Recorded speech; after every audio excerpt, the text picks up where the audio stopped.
Content is continuously evolving. However, the top two needs continue to be the same. People want to know, what is my job and how am I doing? Today, we are fortunate enough to have Jason Berkowitz with us, CEO and founder of Arrow Up Training. Jason, can you give us some background about yourself and Arrow Up? Absolutely excited to be here. Love that intro. It is a mantra of mine, what people want, and kind of has really directed my experience from 14 years old in my first job as a King Whopper topper at Burger King, self appointed, all the way through to my job later in my career was helping scale awesome restaurant companies. So if you had a good brand and you had a line around the block, you would bring me in, and I would put all of the operations together and training and whatnot so that you could infuse some capital and really scale aggressively. And after working at my last company as COO, I found myself just doodling, time to burn, time to learn, and all of these other kind of like training quips that I loved. And I was like, all right, it's time to get back to it. And about 5 years ago, launched Arrow Up Training. And while I've always been obsessed with service and hospitality, we started off with compliance training because we saw it was a really unique way to get in and help solve a problem and jump into the conversation and really represent the culture of our industry, which I love. And so Arrow Up does anti-harassment. We moved to safety. And then we moved to leadership development. A core focus of ours is helping develop supervisors into leaders because those of us who have been there know you need more than a pair of keys and the ability to comp food to actually be effective. And we've been fortunate enough to partner up with Wisetail and our partnership and the way we love training and developing. And we're kind of just beginning our journey and building from here. That is so exciting. And also, I think you need to create a badge for those Whopper toppers. I think that would really catch on. We're It- gonna it- do that. Big yeah, yeah. things. I'll tell you what, I still remember that day when I put the visor on, the Burger King visor on it at 14. And I worked hard to get there. I mean, I was too young to work there. I had my mom, my dad, that work orders, personal notes, like gym class notes saying you got to take them. We're done listening to him saying that he wants to work there. So finally they caved. This is Cleveland, late 80s. So it was able to happen. And I just remember that feeling of putting on that visor. And it was just like the dawn, right? The true evolution of my living. So yes, it's good stuff from those days. Well, there's something so empowering about that, right? Like just ownership of your own destiny for the first time, especially at these young ages, and giving people the access to create this experience for themselves. I think that's really a compelling story. Love how you said that, ownership of your destiny. And right, and I wanted it, and I saw it, and I saw the arena that I wanted to play in, that I wanted to grow in, that I wanted to learn with and play with, and so that was I love how you framed that. That's why you're you. That's great. That's great. Well, thank you. And that actually is kind of a great segue into, I guess, my first question for you. So, over your tenure, you've obviously seen a wide variety of content and training resources across numerous industries, whether it's restaurant, hospitality, or the intersection between the two. What are some of the trends that you're seeing in the workforce, and how are employees absorbing and retaining that training and content? I think the first thing to recognize and appreciate is that we are moving more digital. Um, Clearly, we're a content creator. You're, a content company, a vehicle for that, a learning system. And so coming out of the pandemic to really see this unbelievable adoption of digital is fantastic. Now, Wisetail's been around for a while. I brought them into a company years ago when I was overseeing learning and development.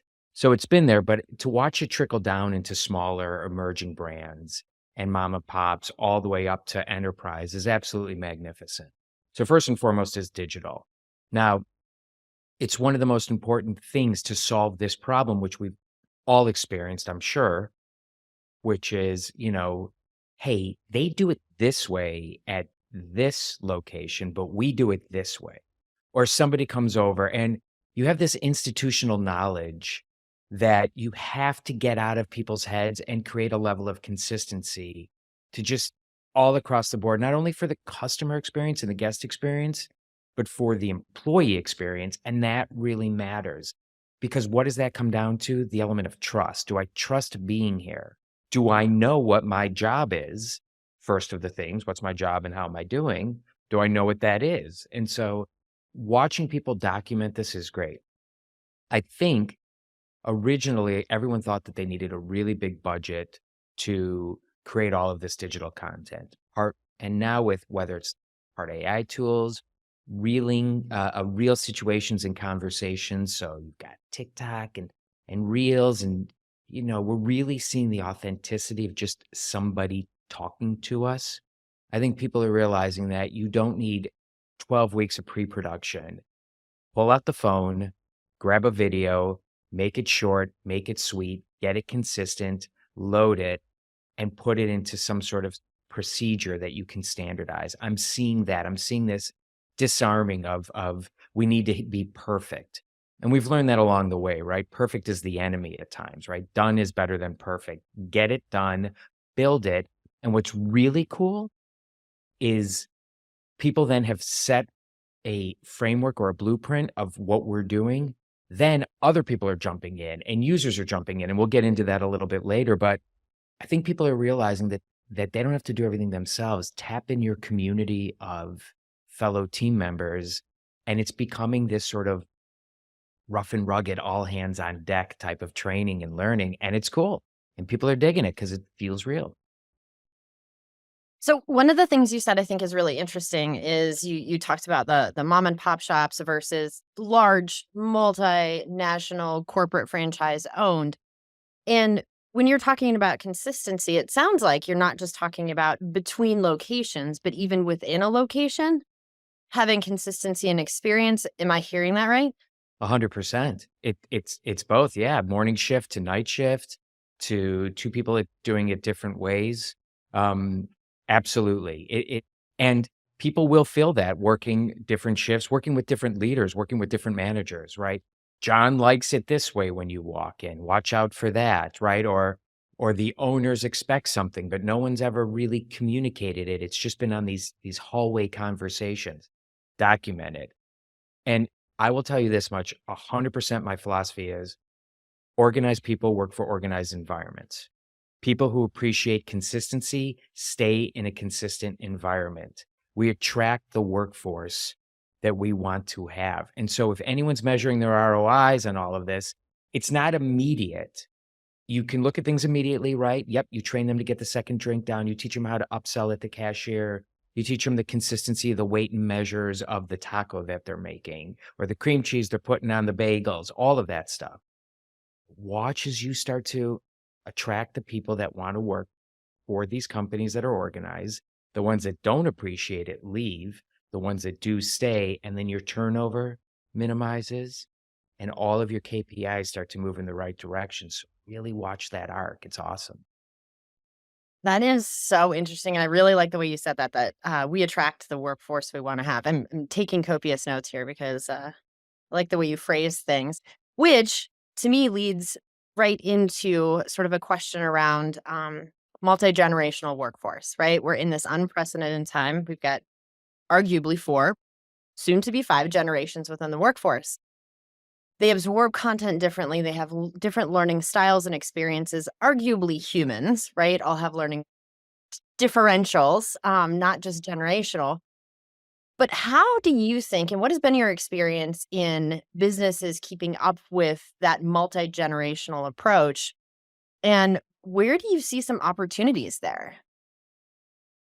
I see. So, right, you touched on something that I think is important, but is a much larger conversation of adaptability and dynamics of how somebody learns, whether it be in their Myers-Briggs, right? Am, do I like it to be very clean and quick? Do I want something to be a little softer around the edges, more empathy to it? And that could be within a generation, right? And that's something I think anyone who's learning or listening should kind of start to pay attention to that of what we like. Sticking on the point of now building off that with the multi-generational, what's amazing is all of us are losing our attention span together. Some generations a little bit faster. None of us is so let's get it smaller. I mean, let's actually turn this to micro courses and micro training, which I think is important. And there's something interesting about this. As somebody who was building and selling content, their value was how long the content was how much we felt we could charge. And so it's right. Oh, well, this is an hour course, so we can charge X per learner. When what's shifting is minimum dose of what we need to hear and what we need to know. And that I think is having the value where can you shrink it and all generations appreciate. Give me the shortest bit of message. Let's create it in a micro format. Let's constant general pressure, which is feed it to you, but then bring it back at a later date for a little bit of a tune up, which you can get into. But at this point, we all appreciate that. We all appreciate when it's small. We all appreciate a little bit of authenticity. And one of my favorite pieces that is completely transfers all generations and the human experience is if you can build a story into it, then that really is magnificent, right? People absolutely love that. And so every generation wants to hear a little story of how something happened. And something that I think successful companies are doing is because they're training and they're putting standard operating procedures and they're putting checklists in place and they're really being structured about this. Well, what there is more time for the people who are working together to actually get to know each other. And that's at the end of the day, what we want to do is blend what we're learning online to extend into this real life working together, whether it be shoulder to shoulder, whether it be, getting to know each other. That's how you bridge generations. That's how you bridge all of this together, in my experience. Now, one quick thing. Hey, everyone listening, everyone's talking about everything needs to be TikTok. I don't think so. I think it's about a mixed media stew. Have somebody tell a little bit of a story, have a GIF or a meme, have a little TikTok bite. But if you make it all like these TikTok bites, your brain just starts to duplicate and pattern what you're doing when you're scrolling through TikTok, which is mind numbing. You're not capturing it, you're not getting it. So I really think what's working that we're seeing is the blending of this. So, would you say then, from an instructional design perspective, some of those best practices, like immediate best practices that some of our listeners might be able to take away from this, is incorporating those mixed media types of messages and concurrently, right, having a hybrid model where it's not just absorbing what's on the screen, but making sure that your leaders are trained, that coworkers are trained appropriately to share and showcase some of those real life learning experiences. Absolutely. And so let's talk about you're building a course, right? Let's get some fun imagery. Take photos of your staff doing stuff. Get their faces involved. We want to see each other. So you take a couple photos, you put a couple captions and quotes inside of there. Maybe you record somebody talking because they're a little camera shy. You get the audio of that and you drop that into a little audio segment like an audiogram. Then you pull out the video camera and somebody videos a little something. And maybe you produce a little more higher end if you want, and there's somebody telling a story. Then you drop into a little bit of a meme and you ask a question and you get the quiz and the interactivity along the way. And it's just all coming together where you're keeping them on the front of their seat the whole time. Then getting back to what you said, figure out who in there has a story to tell or something that means something to them, and let them then be a part of the in-person training and have them tell that story over and over again to the point that they're so good that they share it with everybody there, and then you capture that on video. One of my favorite stories of this is we were trying to figure out how to help leaders um, understand that not everybody's perfect from the word go. And we were interviewing leaders and what was it like day one. And it wasn't until we came across this awesome kid, Dylan, on Instagram, and he put a little GoPro over his head and he was talking about how he was scared being a new employee at the ice cream shop. And here he is, he's talking and he's scooping ice cream, and he's talking about I was so ridiculous that I was asking so many questions, and I was so nervous, and they were like I was like, "What do we do next?" And they were like, "Well, you drain the sink." "Well, how do I drain the sink?" "You literally pull the plug out of the sink." And he's like and so I was that nervous, and then I remembered how ridiculous I was with my questions, and so I then share that with everybody that comes on board, like, "Hey, let me tell you about a time when I was nervous in learning this. It's okay, I was there for you." Oh, while he's making these awesome scoops of ice cream and everything going on. So, you know what I'm saying? It's like this little bit of an interactive show, but you just got somebody telling a story that was so cool. We caught it, we shared it, and it means something. And I love that connection piece too, because we can all resonate, right, with those first experiences when we're so nervous and we don't wanna make a mistake, but then we don't wanna ask those simple questions, but we wanna do it right. And so I like what you're talking about having that connection piece and that storytelling piece because that's how I mean, we're all built to connect to one another and share those experiences and the stories. And I'm curious a little bit, how do you see so you described some of those areas with the checklists and the memes and the gifts and everything else. How do you see that evolving into a training curriculum? If you're doing this in a sort of organic fashion, what does that look like at the end of the day? I think it's keep it brief. Make sure that you're being very intentional on what the takeaway is. Everyone still needs to have a tool that says, when I hit this moment, this is what I do, right? It can't be a series of platitudes. We did a de escalation course. This is something a little more universal, but it ended up being a course on empathy of how do you understand people so that you can have empathy for them to de-escalate the moment. Well, that's all grand and good, but we still taught them, okay, here what happens is when this happens, you pause. You do not speak for 3 seconds. Then you find something to agree on. Then you breathe, and then you start by finding something to agree on. So the test was as we were a point during the pandemic and we were doing a course for the city of Santa Monica for people who didn't want to wear masks and they were walking in the door yelling at some of these retail associates. And we were teaching them these practical tools of what they had to do. And in this, we taught them a course on empathy, but they would say, okay, what am I gonna agree with this person? You know what? You're right. Masks are stuffy. Masks are difficult.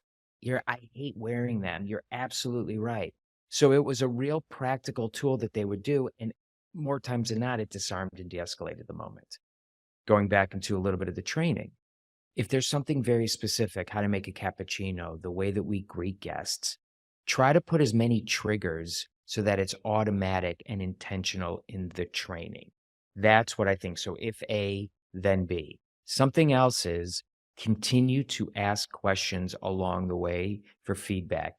The humans learn better when you learn something, then you recall that information, then you move on, then you go back, then you recall that original information again, and you continue to bring that back in. That's what we're finding in the science of learning is working best. So we talked through some of the basics, like the components that go into it for sure. What do you see as some of the more unique methods that organizations are using to engage with employees through their content? What I love that I'm seeing is they're really bringing their employees involved. They're bringing their employees into the mix of helping them build this. They're grabbing the cooks who are making the tacos and having them show you how to make the taco. They're grabbing the employees that are talking about how do you handle a guest coming in and talking about how they handled an upset guest that was coming in and they dealt with it. I think the companies that are being successful are not using this top-down corporate approach where it's all about day one, I walk in and there's the CEO telling me the core values. What they're doing is and we realized this recently, we were helping these companies build an orientation course and they were talking about the core value of kindness. And fortunately, the VP of HR looked over at the cashier who was there and asked them to come on over and said, "Do me a favor." And this person's tatted and pierced and whatnot. They're like, "Do you feel like we're kind to you?" And this person just sat there and told this beautiful story of examples of kindness, and one day that they were having a really hard time at home, and they came in and the manager could sense this on this, and the manager took them outside and said, "How you feeling today? Do you need to take a walk? I tell you what, I'm gonna cover the register for the first 10 minutes for you." And it's like, I choke up thinking about this, right?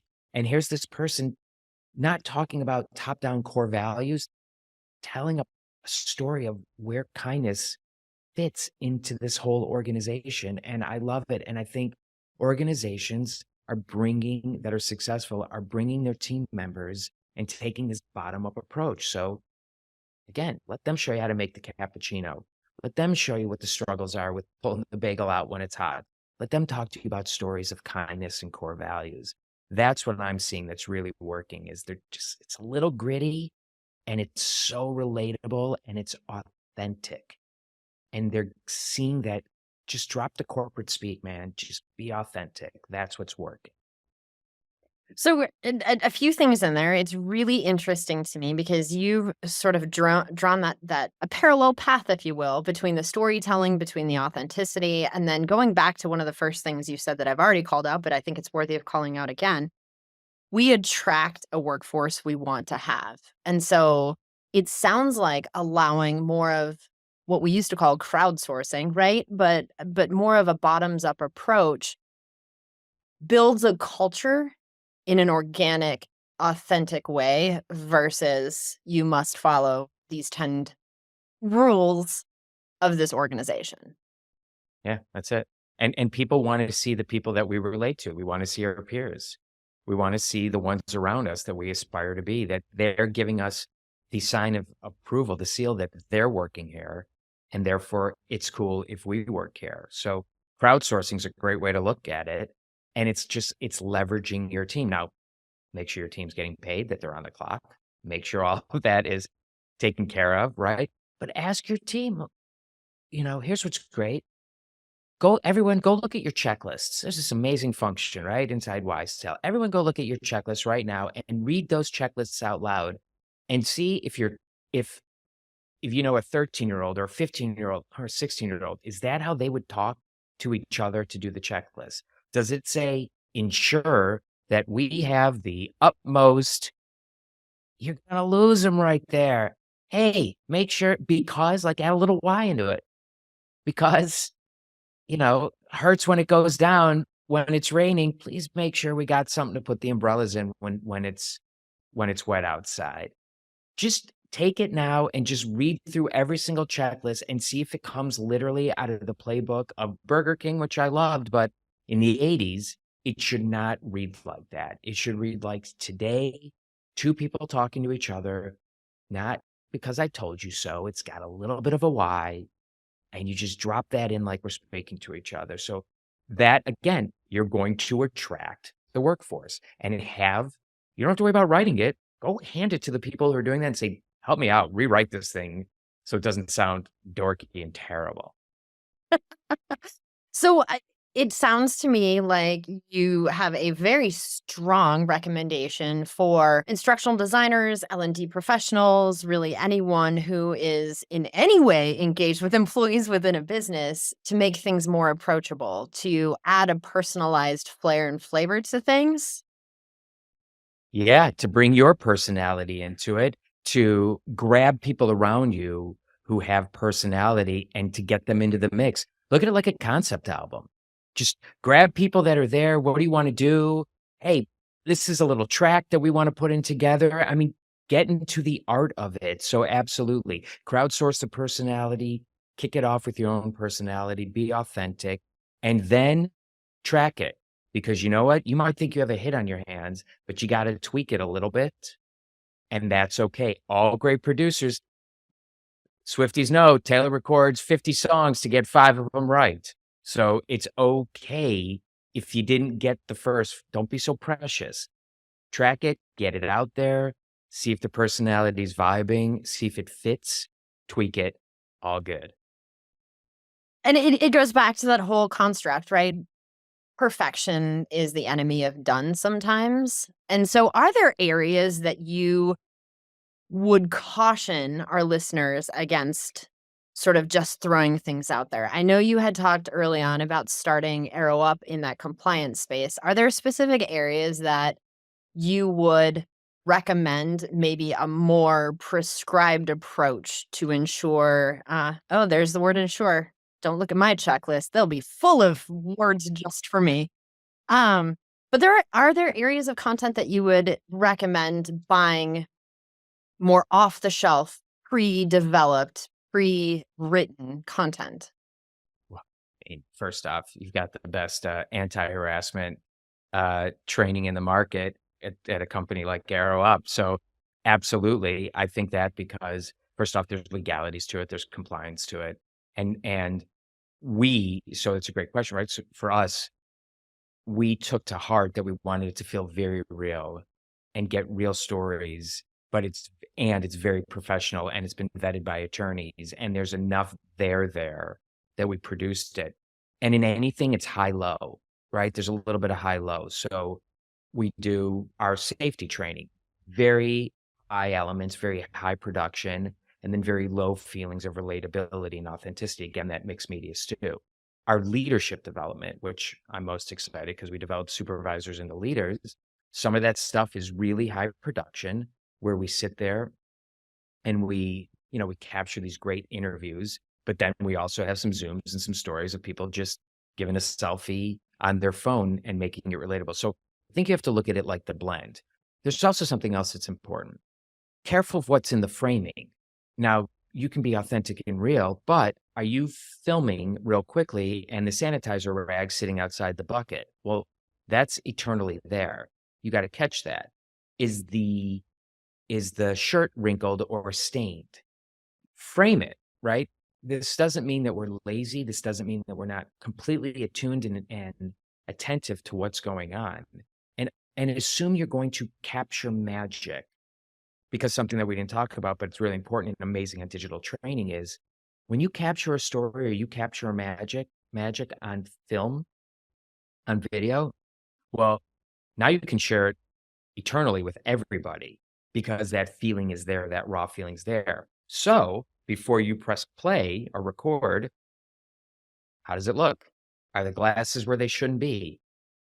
Are things looking where they should be? So I still think professionalism lives absolutely throughout.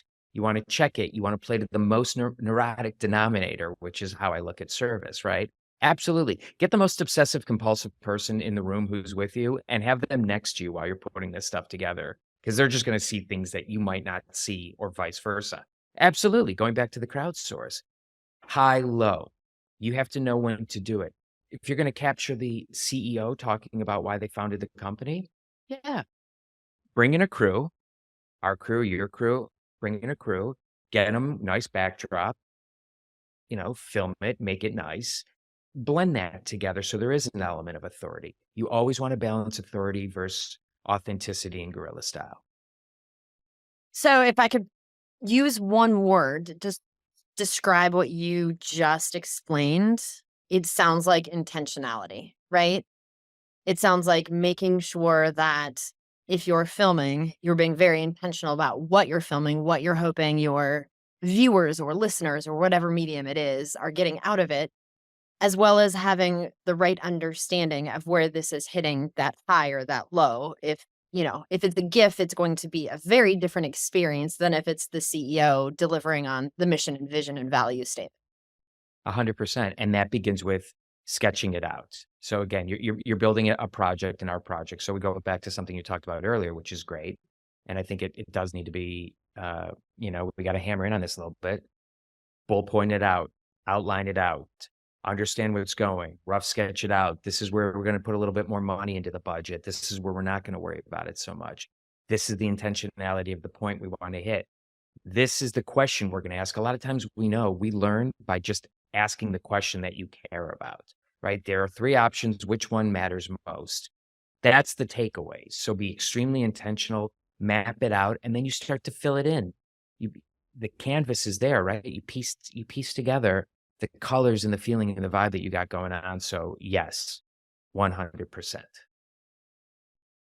So I I want to ask you just a quick follow-up question, then we'll move on a little bit. But content is part of my lifeblood. I have a very sense of content background. But I'm really curious, when you started Arrow Up, how long did it take you to develop this recipe for success as you started building and adding more courses in? How My guess is there are gonna be quite a few listeners that are either very early stage, or this is only a very small portion of their day job, right? Because we know we all wear many, many hats all the time. And so just to give a little bit of context about how you started and how you have rallied the teams to get to where you are today, that it has become a much more process driven and oriented approach. It's a great question. You're absolutely right. For all of you out there listening, we respect the fact that you have to build the ship, sail it, and continue. Fun little story, quick little story was when my last few jobs in the kind of C-suite, and I guess when I was a VP of ops and then another chief operating officer, my first 30 days, and this was before Arrow Up, my first 30 days, I said, nobody talk to me. I'm going to build a training program. If you give me if you even give me an email address, I'm not checking it, because the second you expected me to respond, that was it. If I'm one of the people you call when the building's on fire, I will always go to put the building out of fire, right? To put the fire out. And there's this thing that we all understand right now is when we talk about what's important and what's urgent. And it's very hard to be in an operational point and to do L&D and HR and to try to put your standard operating procedures and your training in place when you're also sailing the ship, because urgent and important completely battle for each other. But I believe that training is so urgent that I made it the most important thing for what I did, right? That informed me in understanding, that really taught me to know what I needed to focus on in building a training program. So I was able to, when I launched Arrow Up Training, I had already built so many different training programs for so many different companies that I knew what the flow and the feel was going to be like. Here's what's funny. When I started the company, I was ready for service and hospitality. I was going to bring service and hospitality to everybody, and this was going to be awesome. And I left my job and I started the company. And the first thing my partners, my creative director and my brother said to me was, "It's never going to work. It's just it's not going to do." Because I wanted to also start with mom and pop shops, and I'm like, "But I've built the training programs for Gucci Osteria to Umami Burger to I'm the authority." Yeah, no one's going to buy it in a small mom and pop shop, right? It's just not good. Son of. So I had come though with all of this experience building that, which was great. But my creative director, who's now our partner and chief creative officer, knew how to communicate brilliantly and creatively to people because he came from the commercial world. So he took my structure and knowledge and voice of how, because I speak, the way we speak in the industry, and he blended that with his understanding of delivering a high impact message. And so I was at an advantage that we were able to come out of the gates. But here's cool. Take the story a little further.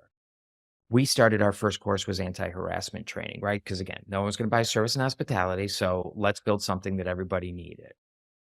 We were up against these companies that were building with these huge Hollywood budgets, right? And these other content providers. And I respect all of them, but a big piece of this is cheesy reenactments, and a lot of them didn't speak to the restaurant industry. And when you and I first talked, right, it's like, what works, what doesn't work. And I was like, okay, we're going to be different because we're going to speak to restaurants. And we have courses outside of restaurants and for different, right, industries. But we're going to first start with restaurants. And we're not going to do these cheesy reenactments. We're actually just going to put up the camera and we're going to have somebody tell us a story of what happened. Instead of trying to reenact this, they just told us about a really rough moment that they went through. And we didn't vilify anybody. And we understood that that the industry was shifting. So we wanted to make it inviting and talk about the gray area. What I'm getting to is, fortunately, my creative director at the time knew the power in stories. And so We went from this big blockbuster of reenactments to say, nope, we're going to do mixed media. We're going to make it high design. We're going to make it low at times. And we're just going to have people tell us their stories. And it worked right out of the gates. So our learning curve was small there to answer that. But don't forget or to remember, that was 5 years ago. The whole world has shifted multiple times since then. And then we have learned to even go shorter and smaller since then. And we continue to learn every day. But again, we came knowing how to build a program and how to interview somebody, which really helped. And all of you have that power. Everybody listening to this has that power. Going back to intentionality, figure out what you want to get, ask the questions that help drive the answers that you can then put into the program. Does that help? Did that answer in a 100%. And so I think what I was trying to do is wrap it in a little bit of a bow, because you do this is your day job, right? Building content, building tools, building leadership, building all of those things, which we certainly sell here at YSL off the shelf. But for organizations that don't either have a budget or don't want to get off the shelf, or they feel like they need to have something that is a little more branded or specific or any of those things, we skipped ahead, right, in the first part of our conversation to say, here are the things that you can do very, very quickly and get something out into the wild. And then and you did a beautiful job of elegantly and articulately describing sort of the process you used to get to that advice of here's what you can do today to make a difference. And so hopefully some of the people on the listening end of this can maybe not have to build over the last 5 years and go through another pandemic and learn all of the things, right? Because we've already shared some of those really key pieces of information. But I think the background and understanding where the Arrow Up training ethos was derived, I think is a really compelling part of the story. I do have one sort of last-ish question. We talked a little bit, just grazed the surface about the leadership training, moving supervisors into leaders, because we all know that's a big leap, right? From day-to-day, detail-to-detail management into true leadership. So there's a fine line between being a manager, supervisor, leader, and a friend. We want employees to feel safe and heard and valued. But at the same time, we know there are reminders that need to be had, feedback that needs to be given. How do we manage all of that as either first-time managers or leaders, while keeping employees satisfied and retaining them, quite honestly? w- uh, in the general workforce, it's what 70% of employees quit bad managers. In restaurants specifically, it's 49%. So here you go, right? If you can just save one employee, that's at $5,500 per year. So anybody in the HR training world, your ROI is sitting right there. It's sitting right there. And what you do is, and I love this, and I'm obsessed over this. And we went out and we interviewed so many supervisors and young from 18 years old to 80 years old and all around, and got advice. And first off, the number one reason they stay, that you keep great leaders, I asked, what's the number one reason you hung around? Because somebody said thank you to them. They were appreciated. That was the number one reason why they all hung around, was they felt appreciated. Now, the number one advice from supervisors to other supervisors is to build relationships with your team. Do what you can do to build a relationship. And then there's also how you communicate. And we're getting into what you're talking about is there's things that you should learn. And this is why we obsess over it. And we have the course, right? I think you should license our course I mean, there's no other way of saying it, right? Because we're obsessed over this. And it's a starting point, but it's teaching how do you talk about the why? How do you communicate? How do you introduce stuff? How do you communicate that shows that you're on their side? The compliment sandwich is over. It never really worked anyways. What is showing to work? Show that you're on your side. Hey, listen, because I know you can do better and I know you can get there. I need you to practice a little more of this. Or hey, because I know you've so got it in you and it makes a difference. Your tips are going to go through the roof. Get that second drink down before the entree comes out. So It's empowering them and giving them, again, the practical tools of what to say in a moment. Now, let's talk very quickly of what the organization and institution needs to do. And anyone who's listening to this, take this back. Have your COO, if you're the president, call me. I will tell you this, and you don't need to license anything from me. The number one thing you can do is to give your team the resources to put the infrastructure in place so that the SOPs are there and there is a regular rhythm of constant, gentle pressure to remind, you know what? Everybody forgets. Everyone forgets. They forget. Danny Myers was talked about the salt shaker theory. You could put it in the center of the table, but they're always going to forget. You just got to constantly remind them where the salt shaker goes. And that constant gentle pressure is how we feel the positive reinforcement. So put a regular rhythm in place. This is when we're going to remind people about how to hold the glass, how to make the tacos, that sanitizer rag goes in the bucket. Put everything in training, attract the workforce that appreciates that, train them, then remind them on a regular rhythm and what you're doing is, and track it and put it in a checklist. Make sure that checklist sounds like people talking to people. But this is the magic. If you put that on a regular rhythm, two things are happening. One is when somebody expects it, then they're more open to it because you're not there to critique them. Not always fixing something. And look, I have a general philosophy of everything needs a tune up. All instruments go out of tune. So if instruments go out of tune, doesn't it make sense that people kind of go out of tune? Like we're all frequency and so just set a regular tune-up schedule. People will look for it. And then it's more proactive and it could be a fun little micro message. But secondly, is now you've given the space for the supervisors and managers to actually build relationships with their teammates and their employees and talk about their day and their weekend and spend time training them up, because there's nothing more awkward than saying, thanks for showing. Hey, how was your weekend? What'd you do? Oh my God, that party sounded great. That's awesome.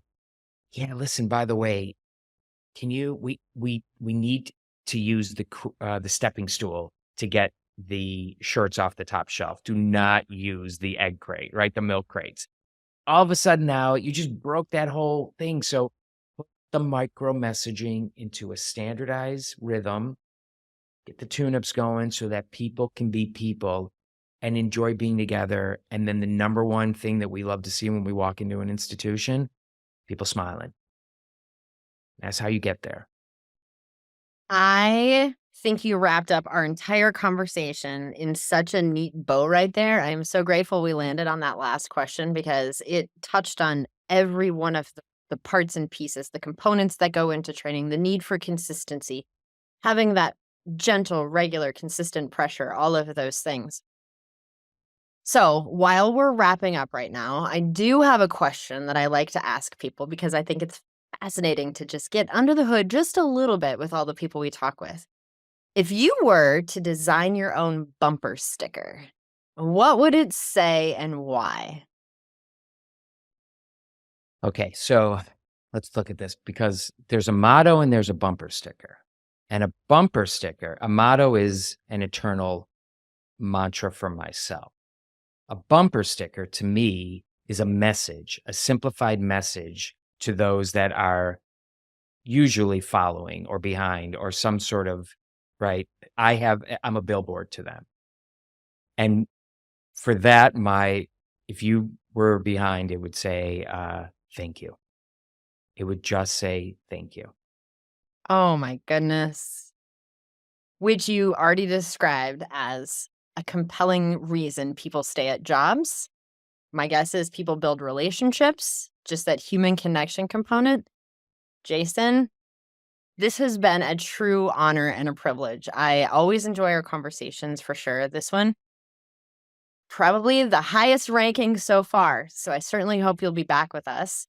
You have brought dozens of unique ideas, very tangible takeaways, things that can be implemented by any of our listeners, any organization, no matter the size, immediately.